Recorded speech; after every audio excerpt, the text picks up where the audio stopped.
Very good evening to everyone here, and welcome to Dance at Dusk, a dynamic series of contemporary dance excerpts curated for everyone, whether you are young or less young, for first-timers or seasoned audiences. My name is Seren, and this is Daniel, our Singapore Sign Language interpreter for this performance. We're both with Access Path Productions, T.H.E's creative access partner since 2019, and we're very glad to be here with all of you. Before we begin this evening's show, please be reminded that smoking is not allowed at this venue, and kindly refrain from flash photography during the performances. Dance at Dusk is part of Con.tact Contemporaty Dance Festival, presented by the human expression T.H.E Dance Company in collaboration with Esplanade Theatres on the Bay. We would like to thank the following for their support: National Arts Council, Arts Fund, Cultural Matching Fund, Kwan Im Thong Hood Cho Temple, Ho Chun An Arts Fund, and our patron hotel, Hotel G. The Human Expression Dance Company was founded by artistic director and main choreographer Kwik Swee Boon in 2008. T.H.E's original works are driven by a sincere desire to uncover often overlooked dimensions of human existence and showcase the body as a medium for reflecting on the human condition. The performers taking the stage tonight are from T.H.E Second Company, the semi-professional training wing of T.H.E, managed by the Associate Artistic Director, Sylvia Yong. Dancers at T.H.E Second Company undergo rigorous training to develop their artistic practice alongside commitments like school and work. We're delighted to have them perform 3 contemporary dance excerpts for you this evening.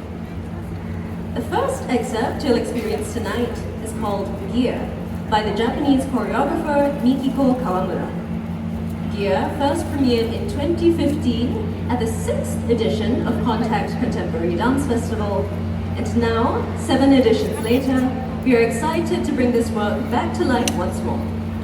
Without further ado, let's welcome our dancers to the stage.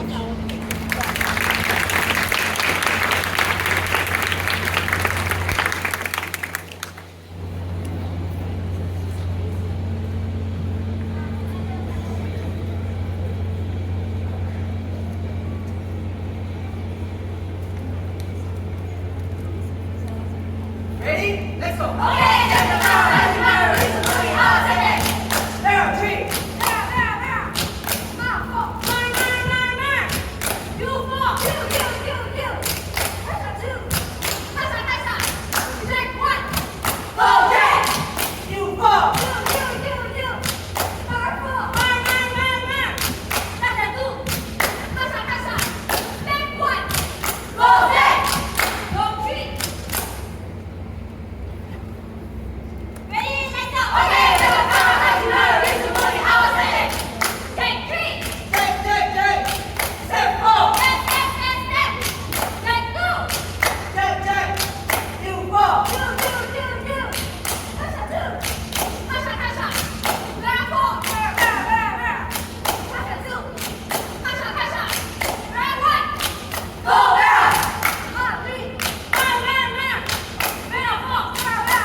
Ready? Let's go.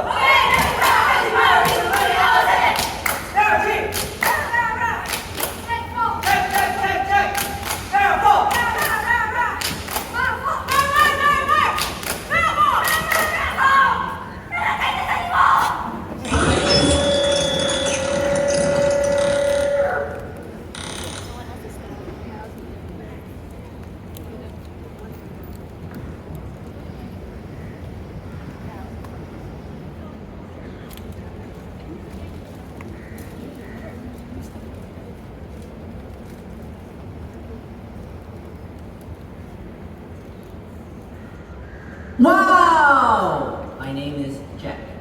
Wow! My name is Jack. Wow! My name is Jack. Wow! My name is Jack.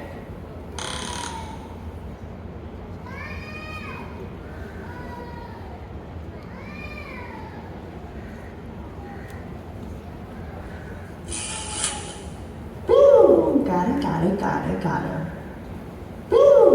it.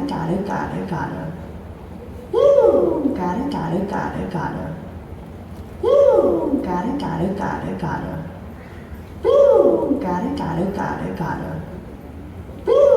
it. Woo! Got it.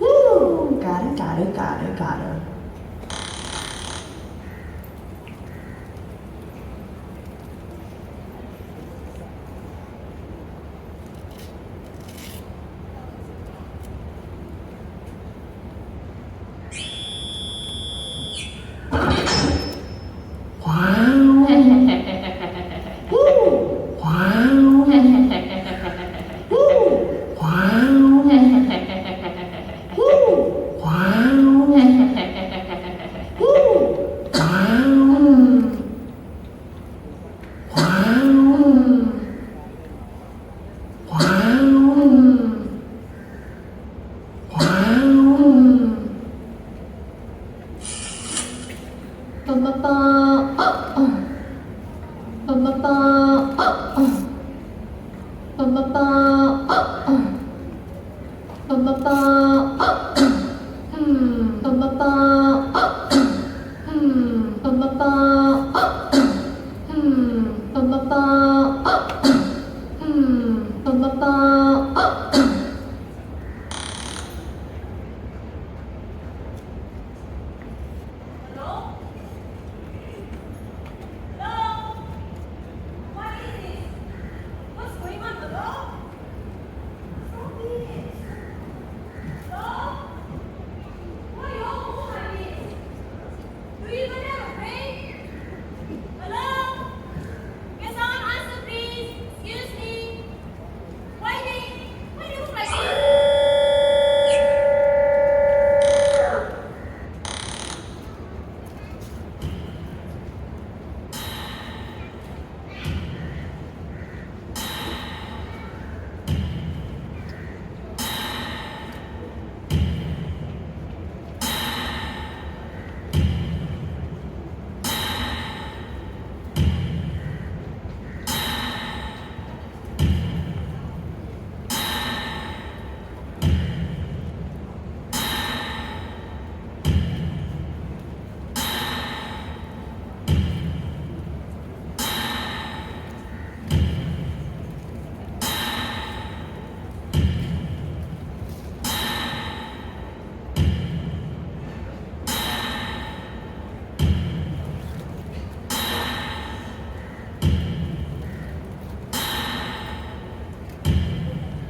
was our first excerpt of the evening, Gear. So some elements of the piece were really interesting to me, such as the really stressful looking game that they were playing right at the beginning, and also that sort of Mad Hatter energy that they brought to the familiar music at the end. So that was just an example of things that interested me. But the choreographer wanted to highlight actually the uniqueness of each dancer. So using their recorded vocals and their individual movements to form a symphony of bodies. The rhythms that each dancer creates with their voice and body create a collective of individuals that seem to mirror contemporary society as we all go about our own everyday lives. So there's a lot of room to play when it comes to trying to understand a contemporary dance performance. We all come with different life experiences, cultures, and histories. So we will definitely make different connections and associations to the sounds and images that are presented to us on stage. But this openness for interpretation is the beauty of contemporary dance. And to me, that's what makes every contemporary dance piece uniquely personal and relatable. So as we continue through the evening, I would like to encourage you to allow yourself to freely experience the works and form your own interpretations. The next excerpt we have for you is also one with a unique choreographic approach. Playing Stone by South Korean choreographer Ji Kyung-min uses a choreographic method of the same name to create angular movements and a seeming unnaturalness in the body. You'll notice that there's a lot of detail in the usage of hands and in the movement sequence of body parts to achieve this effect. In the process of overcoming the unnatural, this work also carries a larger theme of resilience and persistence in our individual journeys in life. Please enjoy Playing Stone.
I hope you enjoyed playing stone. So, did you manage to notice the different elements of what I described just now? Yes? A little bit? Well, I hope you managed to find the space to form your own interpretations as well. So, amid the demands of modern life, we may find that we are losing touch with our heritage and traditions, or that bits and pieces are fading away. Our third piece for the evening, choreographed by the founder of T.H.E, Bun, is a tender one that highlights just that. In addition, I will be providing a live audio description for this piece for our blind and vision impaired audiences with a slightly more poetic approach than usual. For those who are unfamiliar, audio description is a service provided for vision impaired audiences to enter spaces that would otherwise feel inaccessible to them, such as museums, stage plays, musicals, and indeed dance performances such as this. The service provides the visual information that they are missing so that they can enjoy the performance alongside their sighted friends and family.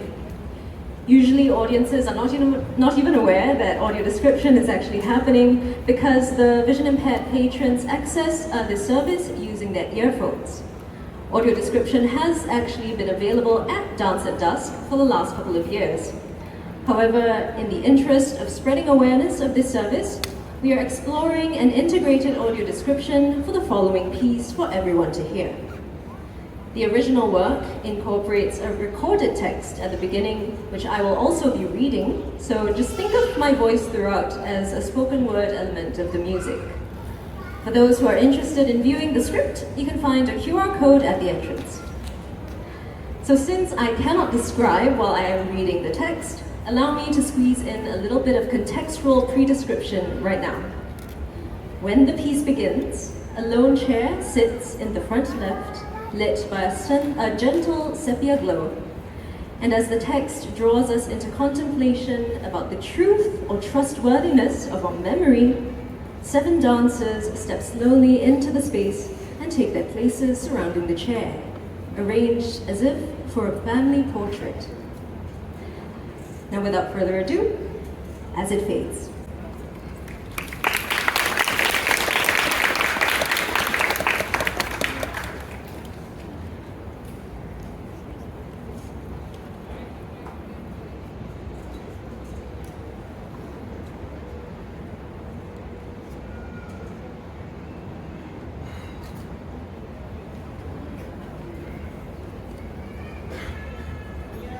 Memory is a process. What we incur from the outside world is ever-changing. As we shift information to adjust to our own understandings, we store these thoughts in time and recall when needed. And sometimes these thoughts will surface again unexpectedly. What is transformed physically can be kept alive by the recollections that are embedded in the mind. Whether it be by ease or by force, we often jot the presence of memory to retain its essence of meaning and importance. The value of the past is what keeps us moving forward, although at times we reverse this process in fear of forgetting what we have once known. What has been learned from the past is stored in a place over a period of time, a place often revisited by the conscious mind, and at times without full consent. The action to remember dominates, even though the elements of memory are forever changing. What we recall may not be the absolute truth, as we are constantly adjusting the information to cater to us on a more personal level. We often remember facts, places, and people, things that are familiar, events we have already experienced. The mystery of recollection stems from what triggers us. A simple scent or image can reflect or feel like a moment from the distant past. What we remember is not the same as what we have once witnessed. Memory is who we are now, not in pictures, not in recordings. It is important for me to remember her. I keep her alive by making sure her story is always retold.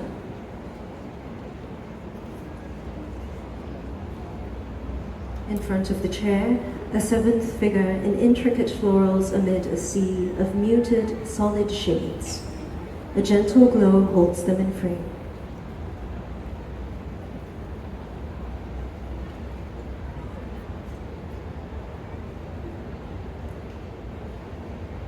The floral dancer curls in, low, reaching her limbs far, and stepping away from the light. She arches slow, as if through an ocean.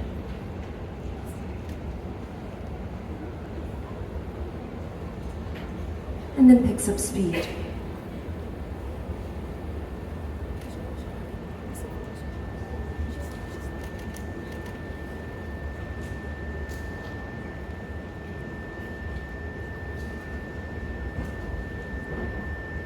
She strays from the light, but never far, swirling back in, skirting its edge, and then sweeping away once more.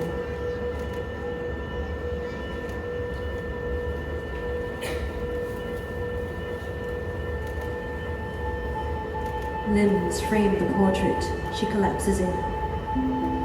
The others bloom away from the chair out of the light as she dances with an invisible partner. She arches back into her solo dance.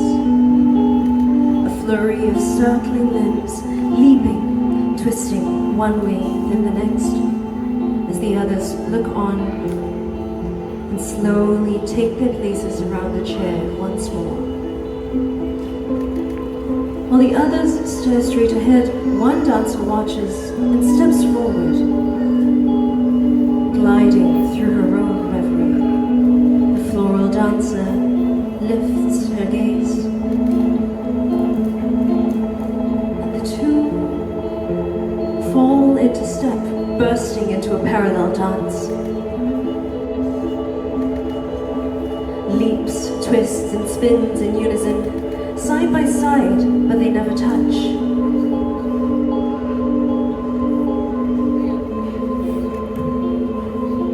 How does memory connect?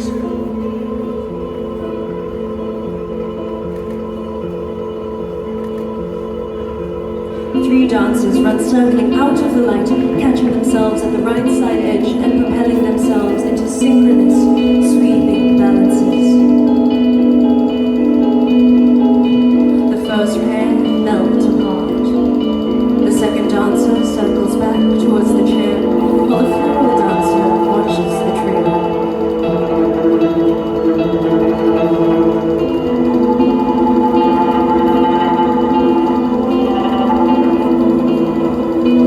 The floral dancer begins to dance again alone, but one of the three draws her into a duet. A moment of mutual support, then the other pair sweeps back to the chair, and the remaining finds another parallel dance. Behind, the second dancer picks up the chair, and the whole portrait inches backwards. The pair, a flurry of balancing twists and lunges. Two behind the chair turn towards each other. Their eyes locked in push-pull. They surge into the space, and the parallel pair break apart.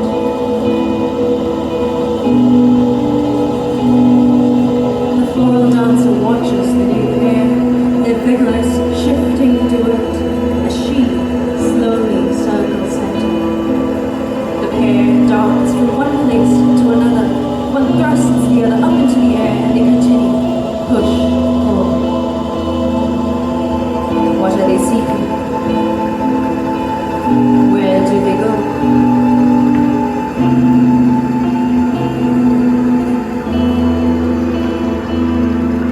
The floral dancer whips back into motion, and the pair freezes.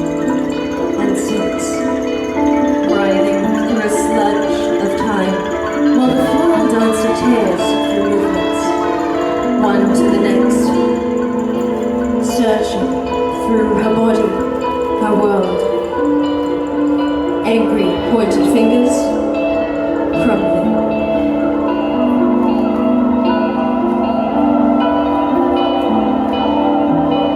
One by one, 3 dancers at the chair tumble in, leaving one man to pick up the chair and everyone else to follow behind him, walking a slow procession to the right.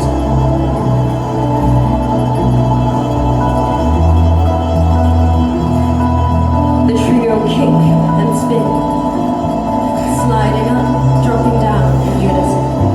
As the chair is set down, the man rejoins those behind him, leaving just the floral dancer edging towards the chair.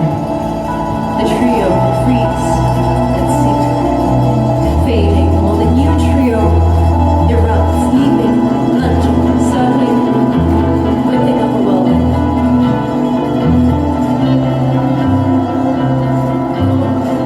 Then all swirl together as 6 parallel movements, connected by the spinning, whipping movements, if not by gaze or contact.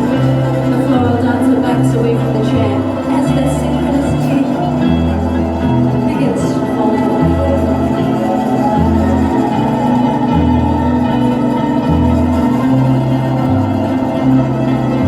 Then she reaches into movement, and the 6 freeze, a tableau of joints.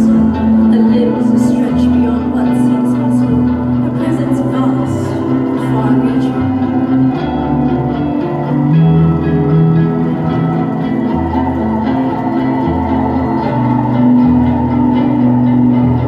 One dancer goes to the chair he carried. The other 5 emerge from their quiet, all looking at each other for the first time. He picks up the chair, and while the other dancers watch him, he watches the floral dancer. He swings into a movement, and they rush in. Chair set, she sits. They hover over her, chests heaving. A gentle sepia glow blooms in upon them.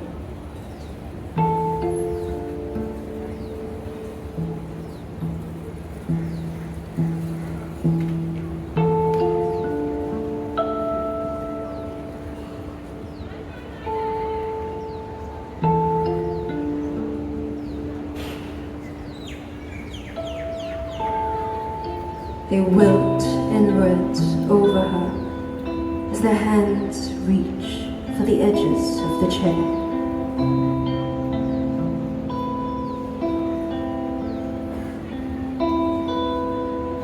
As a single unit, they glide her backwards, her feet just barely grazing the ground.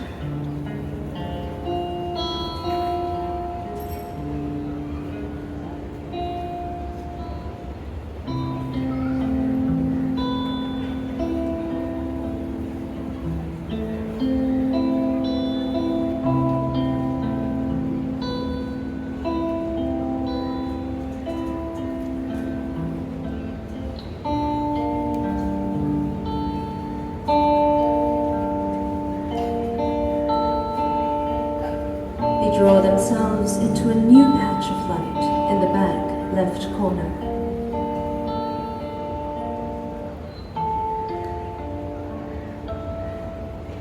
Stillness.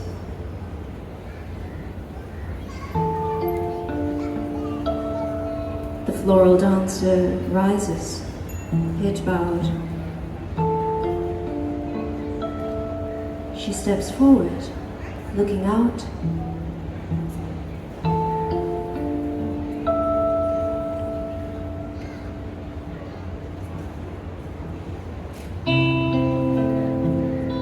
She raises her arms, angular and sculptural, as she circles around the group.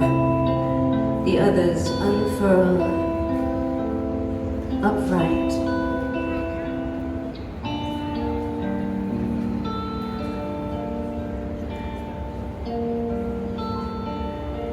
They turn to face us back in their portrait, the empty chair sitting between them. Behind them, on the right, the floral dancer halts mid-step, statuesque.